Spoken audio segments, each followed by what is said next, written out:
Before we start, here's some housekeeping. This event will be recorded. You will be muted during the presentation, but please feel free to unmute and ask questions during the Q&A session. Feel free to post your questions anytime in the chat during the presentation. Thank you for joining us for tonight's program, Demystifying Graduate Fellowship Awards. I'm Alison Gardy, an alumni volunteer who will be hosting the program tonight.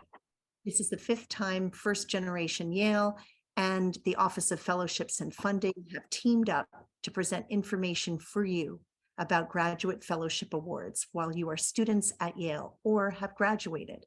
Many of these awards do not have age limitations. Tonight, you will hear about competitive fellowship opportunities to fund your 2023 summer experience, including research, the arts, public service, and more in the US and abroad. Learn all about it at our event, co-sponsored by Yale Fellowships and Funding. And the website for that is funding.yale.edu.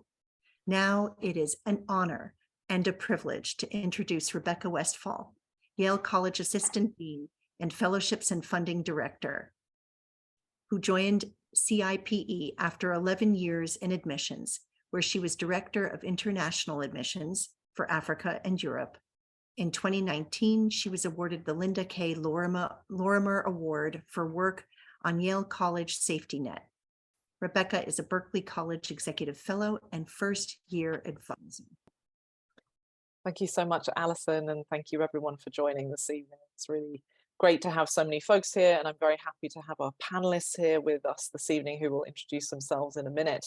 But just to say, you know, why we're doing this session, demystifying graduate fellowships, because I think there are a lot of sometimes misconceptions around graduate fellowships, and we really want to make these processes and these fellowships available to anyone who wants to take that step. So I am going to give a short presentation and go over a few things which will get you started. We'll ask our panelists some questions. And of course, the best place you can always get a lot of information is our website, funding.yale.edu, and through one-on-one meetings with us in our office. So we will begin by introducing our panelists. I'm currently a first-year English PhD at Stanford University, where I currently have the Knight-Hennessy Fellowship. I graduated from Yale in 2021 with a degree in English and a nonfiction writing concentration. And I am happy to be here and also available to speak about applying to humanities PhDs, applying to Knight-Hennessy specifically, and also applying as a first-generation low-income student. So if that is an identity that you belong to, then I invite you to ask me questions, because this process is especially difficult for people who have historically not had access to these higher education spaces. Awesome, thank you, Lydia. And Abner. Yeah, thank you so much. Hi, everyone. My name is Abner. I am a first semester senior in Silliman College. I'm a global affairs major, and on campus, I guess I'm also like a Silliman Froco, so I spend a lot of my time in the college. As you might have seen from the flyer, I did the Davies Fellowship about 2 years ago, and I just recently completed the Truman process as well. So happy to speak about both experiences, and definitely echo what Lydia said. Happy to be here. Awesome, thank you. So what I'm going to do, I'm going to share my screen and bring up a very short presentation, just so we all know. Now, hang on a second. Let me just do this quickly. Okay, and I'll talk a little bit about, can everybody see my screen there? All right, awesome, awesome. All right, so we are demystifying postgraduate fellowships this evening, and I think we call it this, right, because I think there are a lot of ideas and thoughts about some postgraduate fellowships that can sometimes honestly just put people off from applying to them, and also to fellowships as a whole, right? We think of fellowships, you know, we think competitive, we think often elite, right? And you know, what we're going to try and do is introduce these as something that lots of people should be considering and thinking about, and understanding that the resources at Yale are really profound, honestly, for what you can do in terms of fellowships and also the ways in which we can support you through the process. So that's what I want to try and do with the help of our friends here this evening. And so we'll dig straight in. So this is a very quick presentation about what we're going to be talking about tonight. First of all, I'm just going to give you a quick overview of our website, which, there's a lot of information on there, but funding.yale.edu. And you can see there, you can search for fellowships very, very easily. We have a lot of information on different funding options, how to get started, how to apply. If you've never done a budget before and things like that, it's very easy to get sample budgets.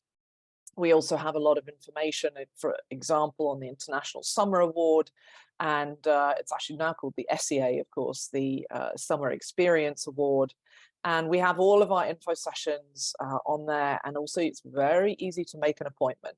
You can have short 15 minutes appointments, or you can have a longer 30-minute appointment with one of our advisors. So there's a lot of information on here, but we're super happy to help you at any point in the process for you. And since we're talking about postgraduate fellowships, let's just talk about a few of them that you may have heard of. Obviously, the Rhodes Scholarship for Oxford University in the UK, the Schwarzman Scholars for Tsinghua University in Beijing, the Gates Cambridge, which is for Cambridge University, the Marshall Scholarship, which supports a study at any UK university, the Fulbright, which you can use in about 140 countries around the world for 1 year, the Luce Fellowship, which is for China, the Mitchell Scholarship, which is for Ireland or Northern Ireland. And this is just a small sampling of some of the fellowships that you might apply for. And one thing I will say about these fellowships is that lots of students will begin applying to them in the summer between junior and senior year. But all of these fellowships here can be applied for after you graduate as well, which is kind of an amazing thing. And the support at Yale continues long after you graduate, right? So you can still get advice, and we're still here. And we can advise you on any one of these fellowships at any point that you want to apply. So that's a good thing to remember, because I think sometimes there is quite a lot of pressure to kind of, okay, you've got to apply now, you've got to do everything now between, junior and senior year. But actually, there are reasons sometimes to wait. You can wait until you graduate. You can wait until a year after that, or even 2 years after that for some of these fellowships. So just bear that in mind. But this is a range of some of the postgraduate fellowships, and there's a lot more information, of course, on our website, and I can tell you about them in person too when we meet. So if you are thinking about going through this process right now, you may be wondering, okay, what should I be doing? I do want to do it this year. And so I just put this very quick overview of the kinds of things that you should be thinking about if you want to go through the process of applying for a postgraduate fellowship now, if you're heading into your senior year, or if you're just about to graduate.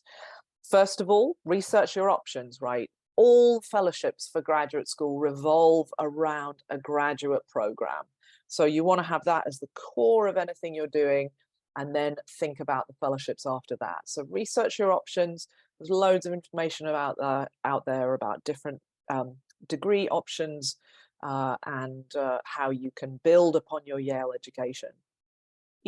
Fellowships are, of course, all competitive. So it's always important to think about plan B, C, and D.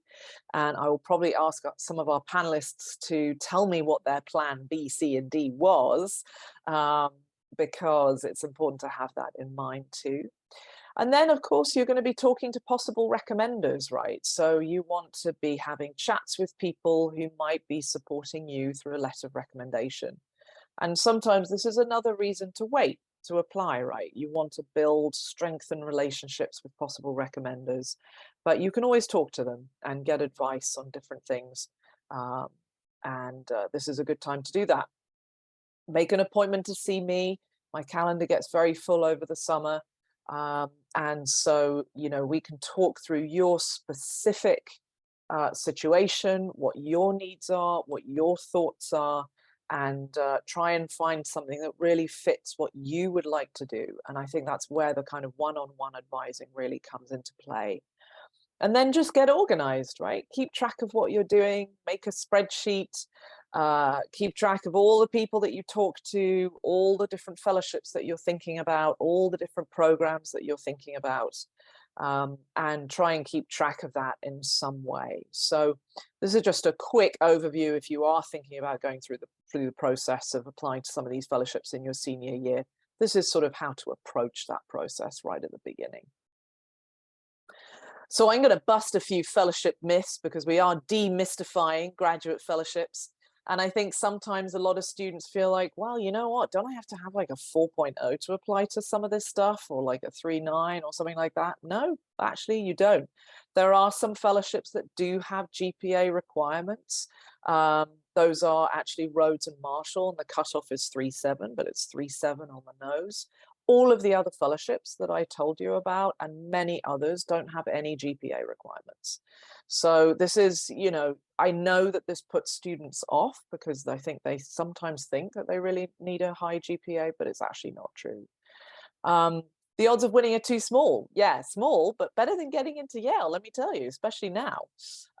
You know, and it's competitive to apply to these fellowships, but I think as you'll hear from some of our panelists tonight, the process of applying for these fellowships is also a really useful one in interesting and different ways. So it's not all about just winning, right? It's a matter of thinking about how to focus in and build upon your Yale experience, how to kind of make sense of your academic and personal goals. This is a process that can actually really help with that. It's too much work. Yeah, it's work. And I think some of our panelists will probably tell you that this evening, but you can pace yourself through that as well. And it's something that, you know, you can plan, you can work through the summer, you can wait if you need to. You can pace yourself, that's possible. And nobody does this alone, right? You have a whole constellation of people around you supporting you through the process. So that's a good thing. And if anyone else has any other questions, of course, we are going to answer those at the end of the session. All right, well, I wanted to show you a few, these are getting a little old now, I've got to change some of these pictures, but here's a few folks who have won some of these fellowships in the past. Brian Ray's, who's been featured prominently in some first-gen Yale events and won the Rhodes a couple of years ago. I think he's still at Oxford, so he's a great person to reach out to. He's an amazing resource. Alondra Lopez as well, who's a wonderful resource for students. She's also still at Oxford studying for the Rhodes. So, and Jackson also is an amazing person. So they're all still there. And then here's the year before. So we had 4 Yale women win Rhodes scholarships in 2019. And maybe some of these folks are familiar to you. Christina Power, who also won a Truman Scholarship, Liliana Wang and Laura Plata, who are just finishing up their time at Oxford now. So a lot of people to reach out to. And I think you'll hear from other folks as well that actually reaching out to other people who've been through this process is a very important part of applying for some of these fellowships, and it's not a time to be shy. So, all right. And then, of course, we have things like the Soros Fellowship. This was not one I mentioned earlier, but this is something for new Americans. We have a number of students who go through this fellowship every year. It's $90,000 for graduate school. And you can apply for this long after you graduate from Yale, up to, I think, age 30. So just another one to be aware of, but something that we can support you through. All right, so that was a really quick overview. You can come to our sessions, you can sign up for a 15-minute drop-in, you can meet with me. This is the way to kind of get really bespoke advice if you do that. And but a lot of that stuff is happening now, so do keep tabs on our calendar, and you can join any of those things. I think our newsletters go out to the entire Yale student body. Sorry about that, but they do.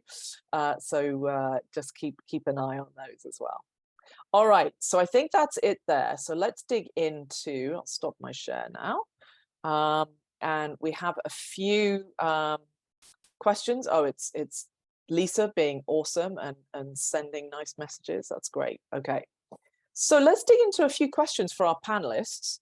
And maybe we'll start with, we'll go around the whole group and just ask which fellowships you've actually applied for. and what you hope to do with the fellowship that you were awarded. And obviously, Lydia is actually doing that right now. So Michael, should we start with you? Yeah, I'm happy to start.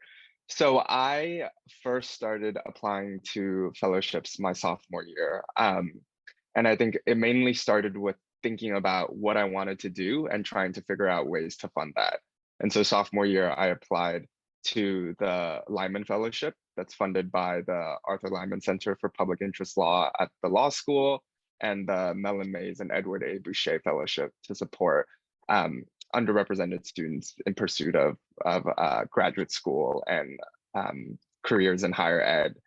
And then my junior year, I went through the Truman process, and that process didn't end up working out, but I think was still one that was valuable regardless.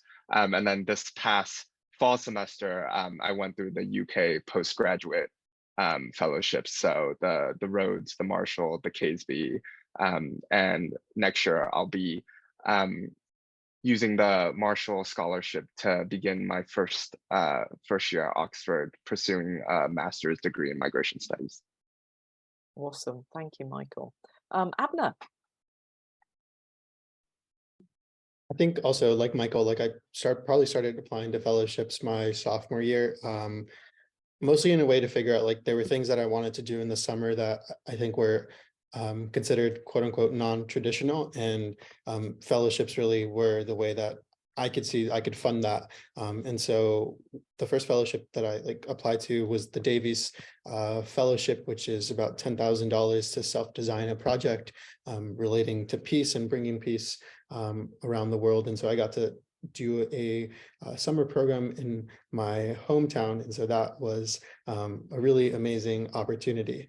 And after that, again, like I mentioned, I'd gone through the Truman process also this year, and like Michael, that process taught me a lot just about like how to show yourself on paper, but also just like asking you to wrestle with questions about what do you want the rest of your future to be like. So these experiences, I think, really help with that in a way that like maybe traditional career development hasn't. Awesome, thank you, Abner. And Lydia. So I didn't start thinking about fellowships until my senior year at Yale. And because I graduated in 2021, that meant that I was thinking about things in a very uncertain, remote COVID context. So I actually had the experience of looking at all of the fellowships and accessing the resources, learning about most of the things too late. So I think the fact that you're here right now and learning from Rebekah about where to access all of the timelines for these fellowships is really great. And that would be my advice. One piece of advice is to look and see which ones you are potentially interested in. I ultimately decided on applying for the Knight-Hennessy Fellowship. While I was a senior, I was unsuccessful getting the Knight-Hennessy Fellowship and getting into graduate school. And so I had a gap year, and then I applied again and got into the Knight-Hennessy Fellowship and got into grad school. So also want to norm the fact that it's okay if you don't get these things, and that doesn't say anything about you as a scholar, and you can always apply again, and maybe it'll work out the second time. Thank you, Lydia. And yeah, I think that's really an important theme of the fellowships process, right? Perseverance and resilience, which are things that, you know, a lot of students need to sort of work on and really rely on to get through some of these fellowship processes, because, you know, they're long, and you know, you never know how things are going to turn out. But maybe can I ask Lydia, maybe I can ask you first, what sort of resources were most helpful to you during the process of applying? And especially because you went through the process, you know, one time and then you came back to it again, and how perhaps you did things differently. Right. Yeah, I think what was most helpful were actually sessions like this, and then I met with someone in the fellowships office and talked through my application with her. And that was really such a privilege to have access to the ability to talk through things, or to talk with someone who knew the ins and outs of these fellowships and could help me think about what I wanted to get from my graduate education and how that specifically related to what the Knight-Hennessy Fellowship was looking for. And like you said earlier, I also reached out to current Knight-Hennessy scholars who had been Yale undergrads, and they were really generous with their time. And there was specifically, I think, a Knight-Hennessy info session recording that completely changed one application from the first year I applied to the second year. And yeah, I think it changed because I had a chance to hear from people who had actually applied and was able to then put myself in their shoes and think about my own personal relationship to the application. Awesome. Thank you, Lydia. Michael, can I ask you the same question? What were the resources that were helpful to you? Yeah, let's go there.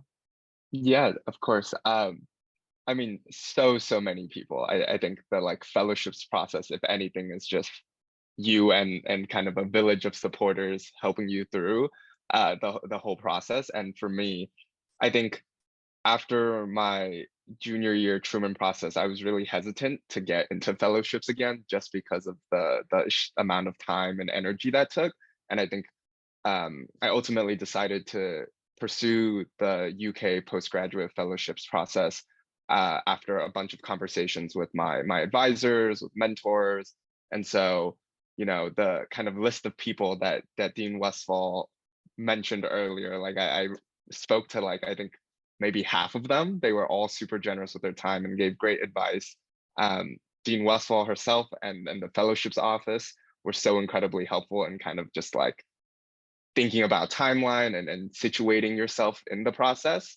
And then I think something that has always been really helpful for me is since my sophomore year, I've been working with Bradford's residential college writing tutor, Professor Rosemary Jones, on every single piece of writing that I submit for fellowships. So literally from my first fellowship to the Marshall, she's read everything. And so I think, you know, establishing kind of relationships with a residential college writing tutor, getting in those conversations with your advisors and mentors, and really, you know, putting yourself out there and being proactive and reaching out to, you know, former winners, people in your network. Those kind of were my main resources throughout the process. Awesome. Thank you so much. And Abner, can you talk a little bit about the resources that you've used and found sort of helpful along the way? Yeah, of course. I definitely would say that like these sessions were super important. At least like understanding that there was like a lot of opportunity, but not a lot of people were taking advantage of that. So I would show up to sessions like these and maybe I'd be one of like 4 or 5 people, but then like realizing that like there's a disconnect because so many people can take advantage of all the amazing like information that's like being offered, but again, like not a lot of people are taking advantage of that. And so I definitely relied on the sessions, and it was great to like meet people in the fellowships office, and it wasn't just a stranger behind like a website. And so I definitely encourage everyone to continue going to sessions like these. And then also just like Michael said, like reaching out to other past winners. On the fellowships website, you can actually like find Excel sheet with like everyone's name who's like ever won any fellowship before, or like if they've done that in the summer. And I've never met someone who wasn't willing to give 20-30 minutes of their day to like talk to you about that. And so both of those resources were really important for me, at least. Can I follow up a little bit, Abner, and sort of ask you, you know, going through the process. So you went through the Davis process, and that was an awesome experience. And then you went through the Truman process and got, you know, pretty far through the process. And can you talk a little bit about what you learned about yourself, or what was sort of helpful to you in that process? Yeah.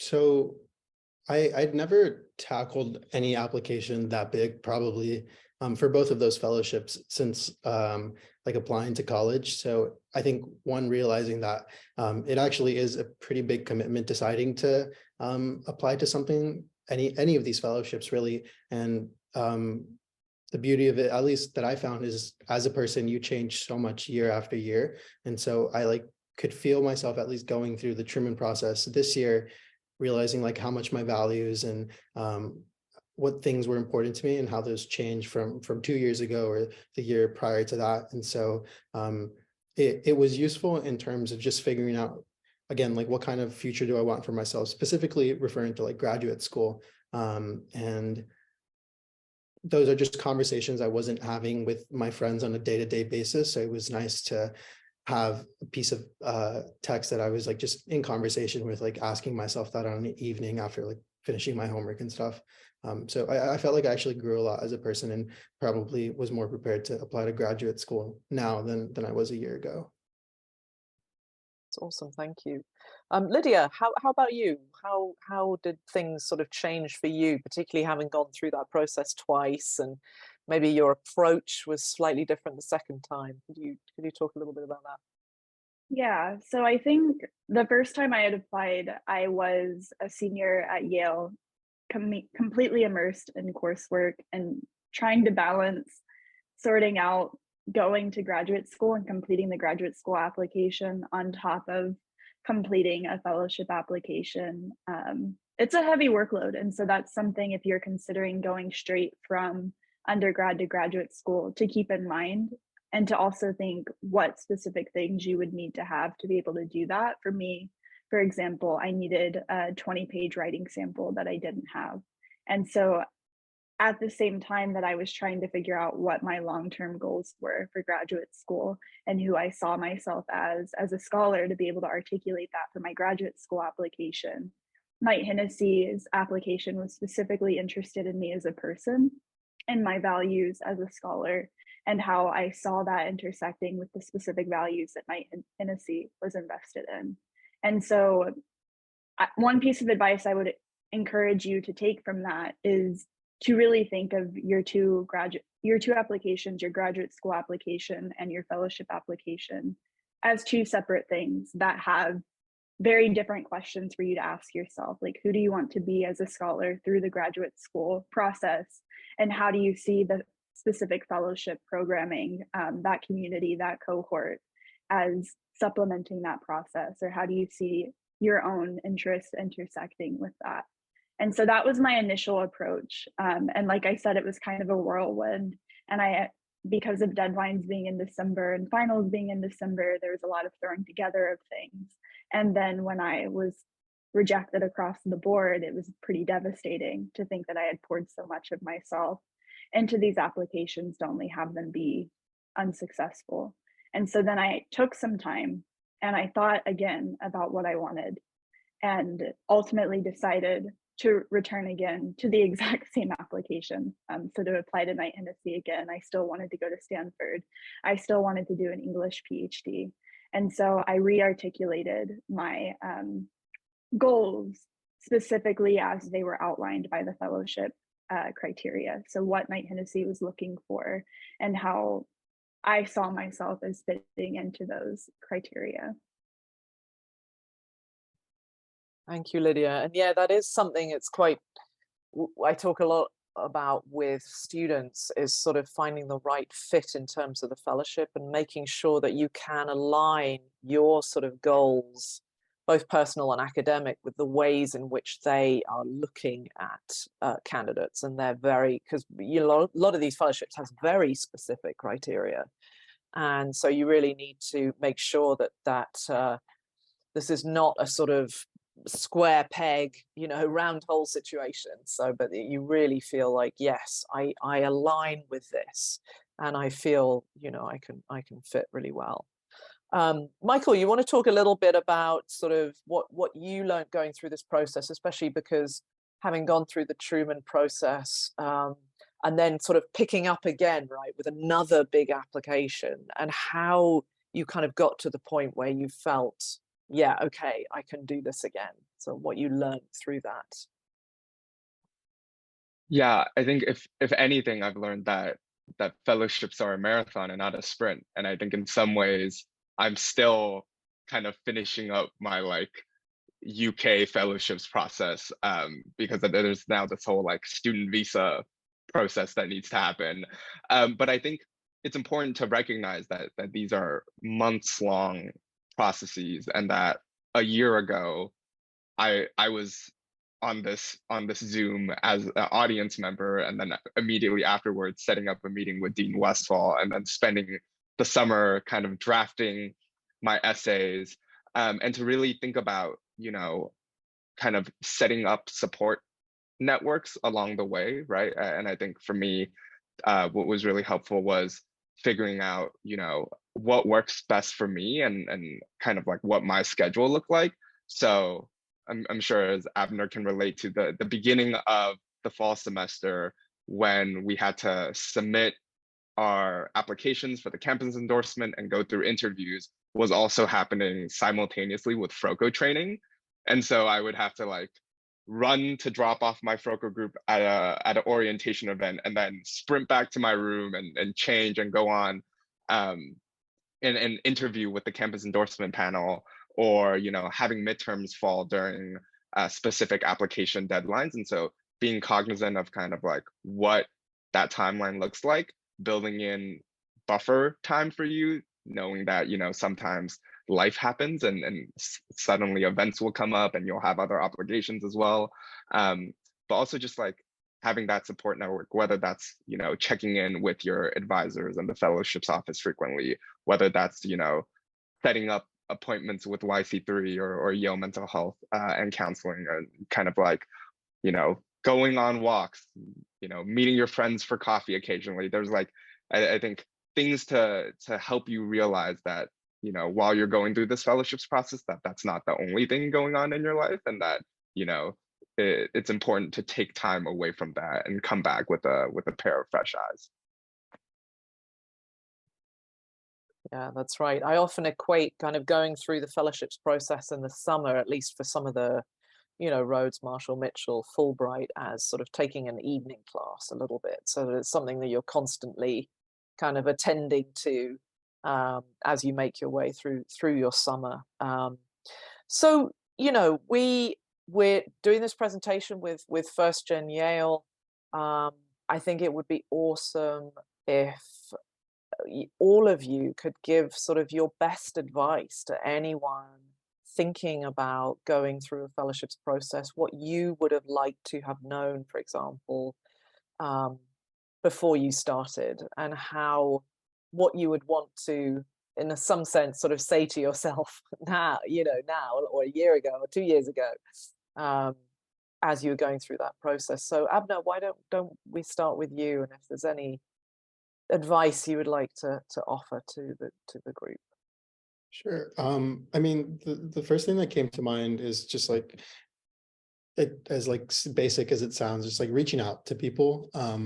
Because like on campus, I have been heavily involved with like 1stGenYale and the 1stGenYale spaces, as well as like the Latino spaces here on campus. And now that like my time at Yale is coming to an end, and like reflecting which communities have meant the most to me, the fellowships office actually has cultivated such a great community for me and the people who I've met in relation to fellowships. Either if I've gone to events or have gone to specific fellowship sponsored conferences, like that community just like means a lot to me, and people are like incredibly willing to give their time to you. And so like, for example, like you mentioned Brian Reyes a little earlier, he's a really good friend of mine, and gave a lot of his time to just talking me through different things that I was considering, or just challenges that came up through my own application process. And when I first applied to the Davies, I initially reached out to the previous winner, who I completely didn't know, and he was even just sharing like his budget template with me, like changed a lot, probably saved me like hours of research and just like figuring out different things to do. And so I think that's probably like where my mind went first. Thank you. Yeah, reaching out, I always encourage everyone, don't be shy, just reach out, right? Because Yaleys, they support each other. And I think anyone who's been through a process like a fellowships process and knows what it is willing to sort of share their experience. And that's been true of everyone I've ever worked with, is that they're very willing to kind of talk about what they what they went through, and be very open about that. So, Lydia, what advice would you offer?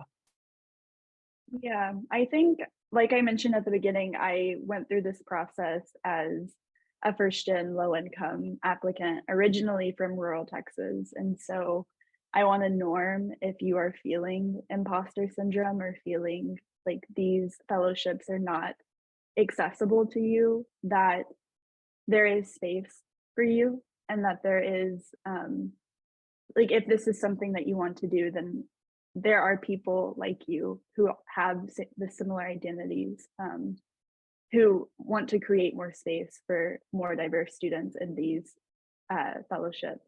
So that's one thing. And then the other thing, basically on the other side of that, is it's okay if you don't know what you're doing. It's okay if you don't have the answers. Like Abner was saying, one of the hugest resources for me was just asking people. And so, like Rebekah said, don't be shy, reach out, because I'm sure other people are having those questions. And part of the imposter syndrome is feeling like you're the only one. And I really would encourage you to ask and to seek help as you need it, because that's what gets you to the finish line. Thank you, Lydia. And Michael, what kind of Yeah, advice would you offer? I completely agree with Abner and Lydia. I think especially as if you're first gen and or low income, this process feels very intimidating and overwhelming, and to know that there are so many people around you that are willing to help. And I think, like, if you do choose to kind of undertake this process, that to focus on the value that will come out of this, regardless of the outcome.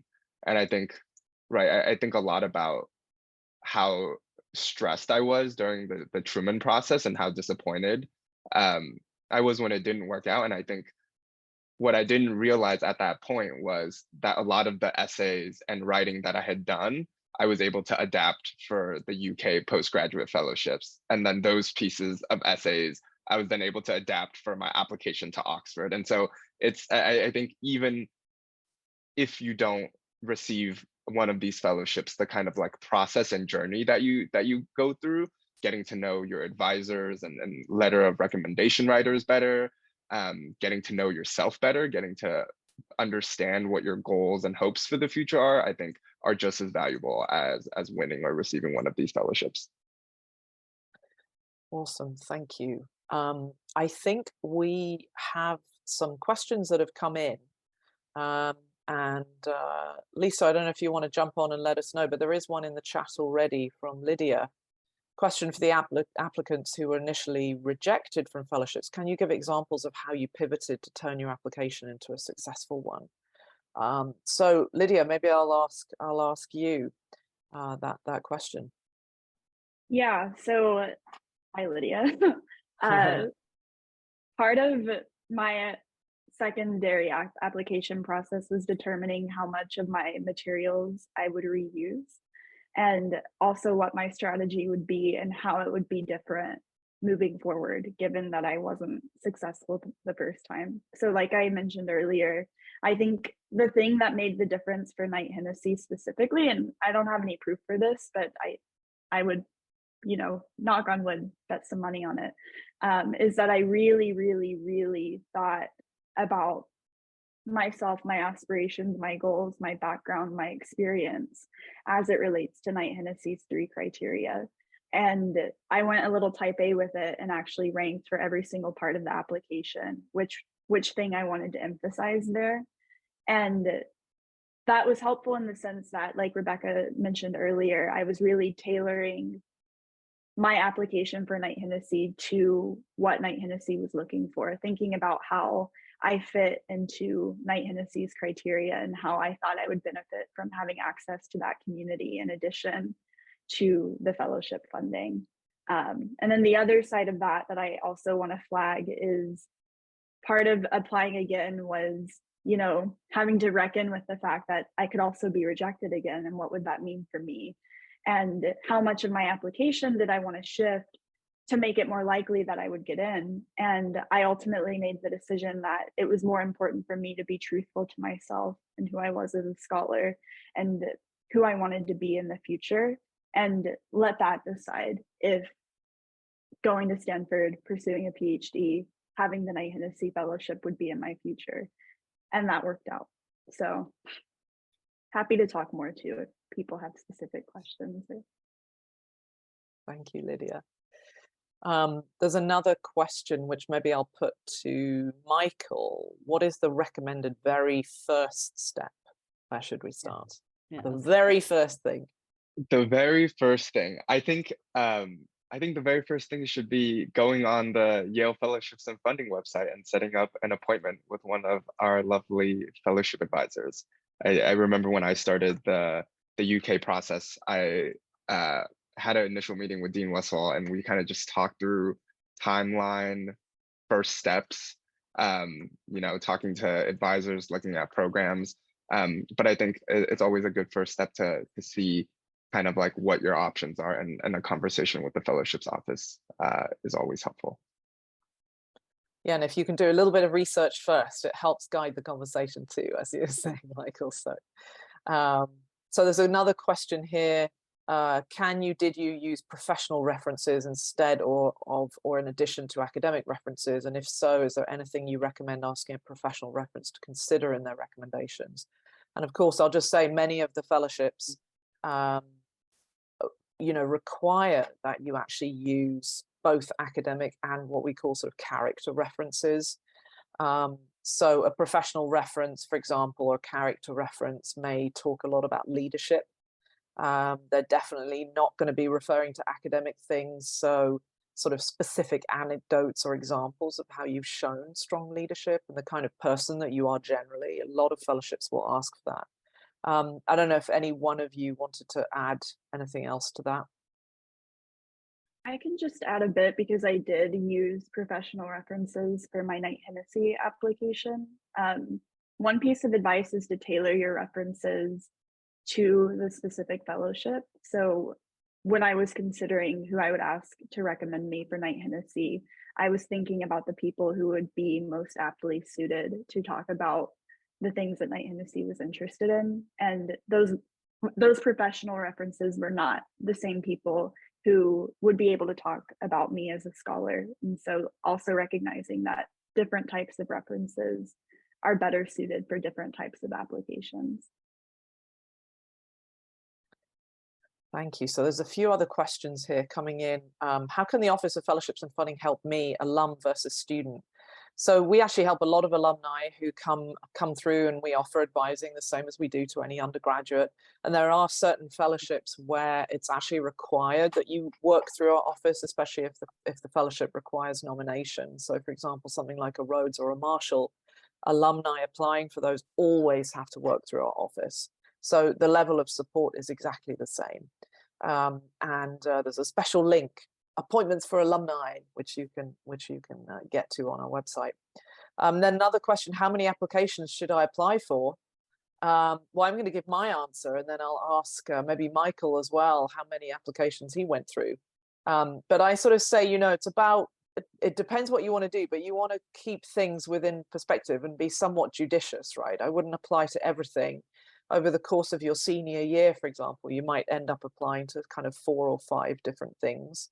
And there are common applications where you can submit one application for a couple of different fellowships. So Michael, do you remember how many applications you went through in your senior year?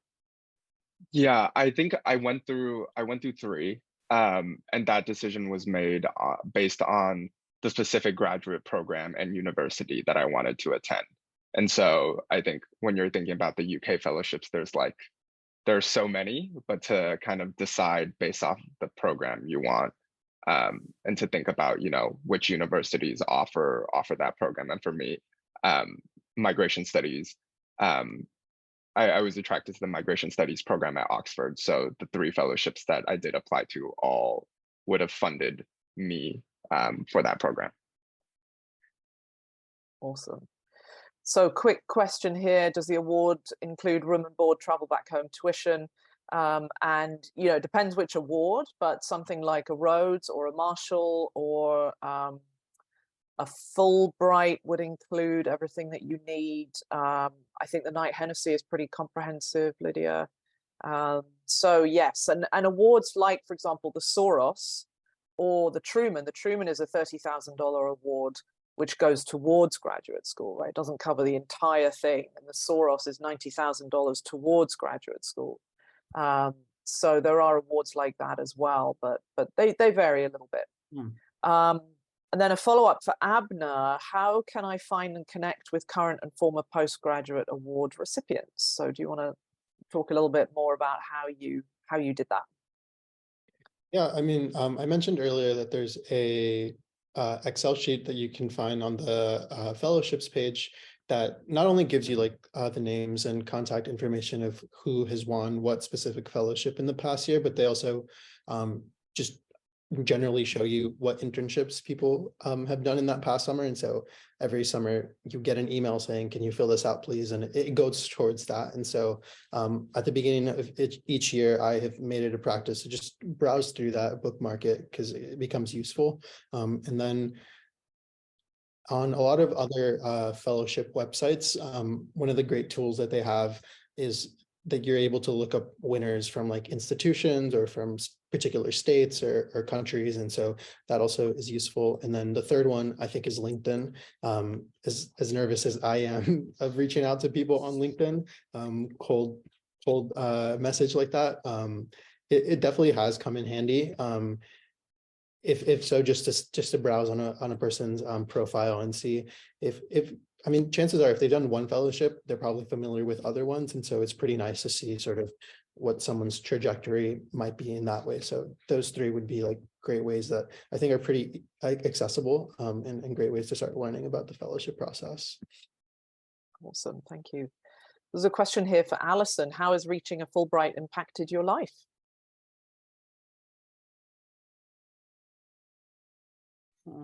Huge. Thank you for the question. I can tell you decades later that the impact goes on and on. First of all, it's provided me a lifelong, that was an interesting slip and a true one, a lifelong community of alumni, fellow alumni from the United States and from 165 countries, I believe, we partner with.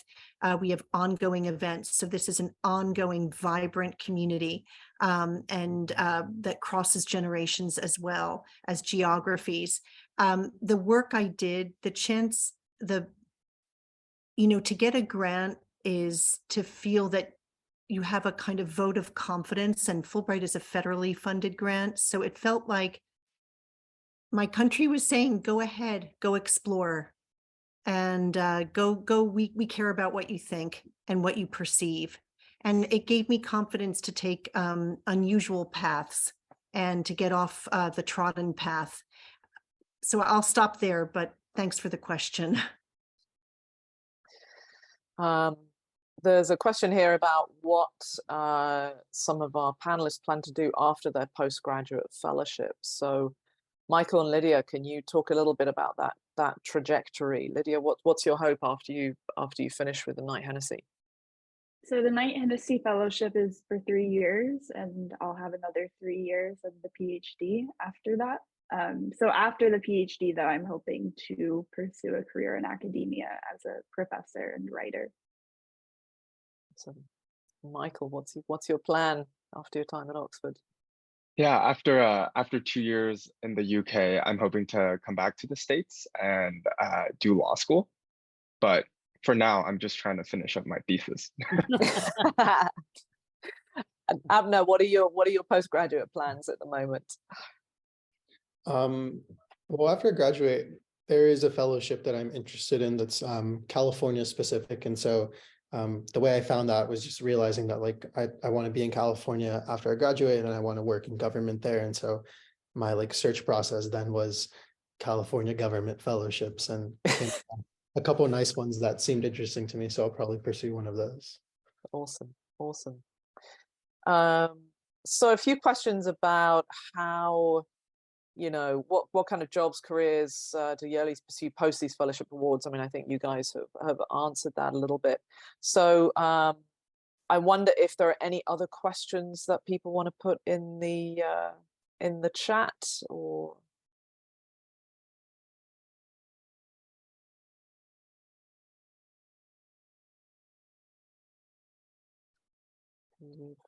we've answered all the questions. There's a question here about how award recipients use these fellowships to change the world. And, you know, a lot of these fellowships do look for, I mean, you know, Rhodes, for example, looks for people who are really going to have a deep impact. And I think, you know, everybody's fellowship is different, right? And how they use it, what they do with that. But I think, you know, let's ask Alison, how did you, when you were doing your Fulbright, like what was your drive in doing that Fulbright, and how did you think you wanted to kind of make an impact through that? Well, thank you. I really, many Fulbright grants are connected with universities. First of all, there are many kinds of Fulbright grants. Some are a year long, some can be renewed after that. Some are a few weeks long. And again, no matter your age, anyone on this call should be looking at the Fulbright site to see which grants might be right for them. I did not want to be affiliated with a university. I just wanted to explore and try to understand social change in Mexico. I had actually taken off a year after my sophomore year at Yale because I was pivoting from Russian studies. I wanted to learn Spanish, the second language of the United States. So Mexico, for many reasons, I went there, namely my grandmother's recommendation. And I learned a lot and was there for the earthquake of 1985. And when I went back to Yale after that and pivoted into a major of comparative literature in Spanish and Russian, you see, we didn't have interdisciplinary majors to the extent that you have today, but I was trying.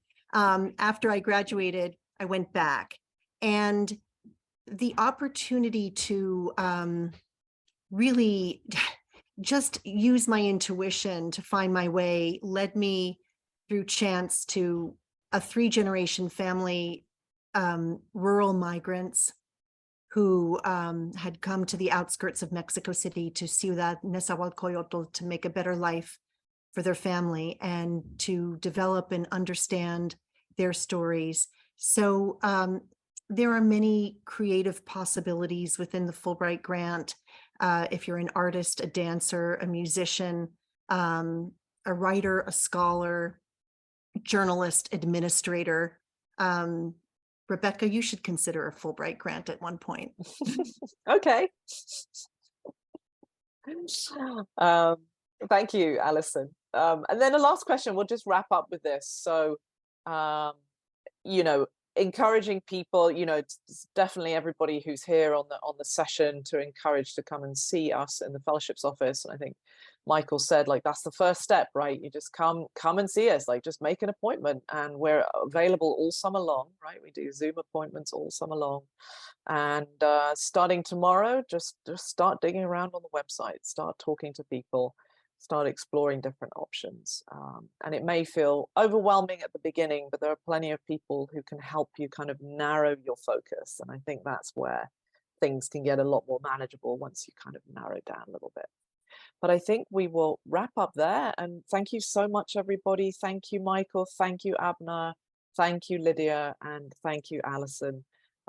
This has been a really great session and with such useful advice. Thank you.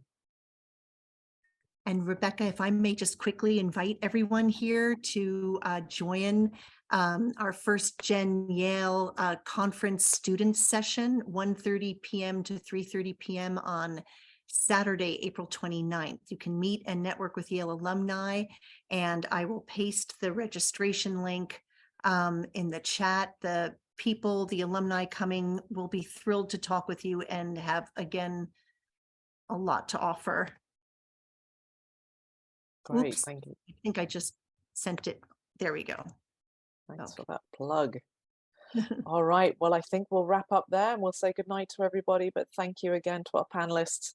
And do get in touch, anyone who has further questions, because we're all here to help and support you. Good night. Thank you. Thank you.